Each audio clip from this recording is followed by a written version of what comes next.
माह रमज़ान में रोज़ा इफ्तार करवाने की पहली फजीलत ये कि आका दो जहां सल्लल्लाहु अलैहि वसल्लम ने इरशाद फरमाया कि जिस मुसलमान ने अल्लाह पाक की रज़ा के लिए अपने किसी मुसलमान भाई का रोज़ा इफ्तार करवाया तो जितना सवाब रोज़ा रखने वाले को मिलेगा इतना ही सवाब रोज़ा इफ्तार करवाने वाले को दिया जाएगा। और माह रमज़ान में रोज़ा इफ्तार करवाने की दूसरी फजीलत ये कि प्यारे आका सल्लल्लाहु अलैहि वसल्लम ने इरशाद फरमाया कि जिसने हलाल कमाई से, हलाल खाने से, हलाल पानी से अपने किसी मुसलमान भाई का रोज़ा इफ्तार करवाया तो सारा रमज़ान अल्लाह पाक के नूरानी फरिश्ते उस पर दरूद भी भेजते हैं, उसके लिए इस्तिग़फ़ार भी करते रहते हैं। और माह रमज़ान में रोज़ा इफ्तार करवाने की तीसरी फजीलत ये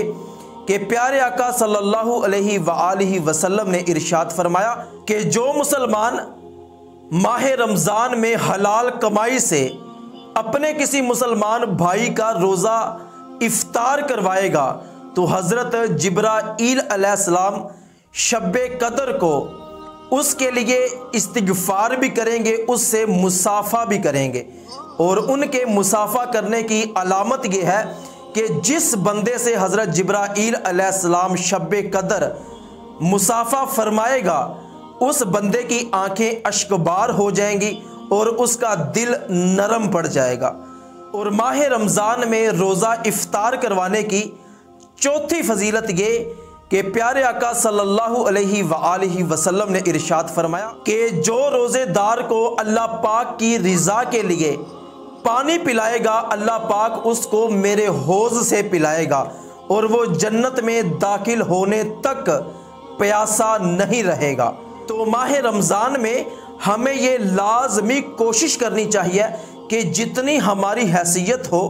उसके मुताबिक हमें अपने मुसलमान भाइयों का रोज़ा इफ्तार ज़रूर करवाना चाहिए। इस वीडियो को सवाब की नीयत से अपने तमाम दोस्तों के साथ ज़रूर शेयर कीजिएगा। हो सकता है कि आपके एक शेयर की वजह से कोई बंदा इस पर अमल करने वाला बन जाए।